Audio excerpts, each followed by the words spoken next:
او انتهایی قابل احترام سامی دا به څنګه کړی وي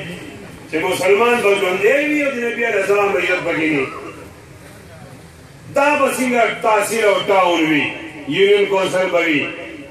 د نبي علیه السلام امتیان به ژوندي وي او د نبي علیه السلام عزت به پکې نه دا به څنګه ضلع او ښار وي چې دا مسلمان به ژوندی وي او د نبي علیه السلام عزت به پکې نه دا به کومه یو صوبه وي دا به کوم یو ملک وي زه د پاکستان مخالف نه یم نه د صوبې مخالف یم نه د ضلع مخالف یم نه د یونین کونسل او د تحصیل مخالف یم زه د پولیس مخالف نه یم زه د فوجي مخالف نه یم زه د سکول مخالف نه یم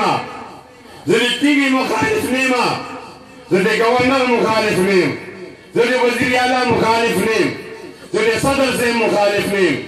وزیر اعظم مخالف نه یم زه د جج مخالف نه یم زه د آی جي مخالف نه یم زه د جرنل مخالف نه یم خپله عقیده مې ده دا عقیده بیانوم زما عقیده دا ده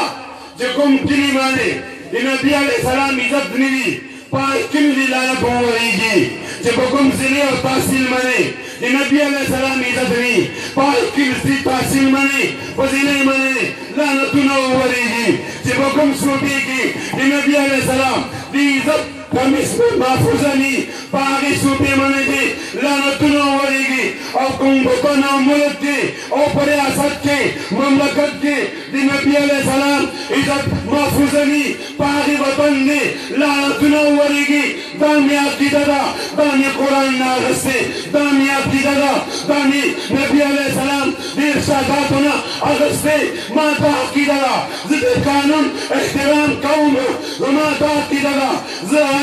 منم زما دا عقیده ده پاکستان منم زما دا عقیده ده صدر پاکستان منم خو زما دا عقیده ده داسې صدران 1 لاک جمع شي داسې وزیران 1 کروڑ جمع شي زما د نبي علیه السلام د پړو خاورې ته نه رسي انشاءالله ځان به قربان کړم د نبي عزت به بچ کوم انشاءالله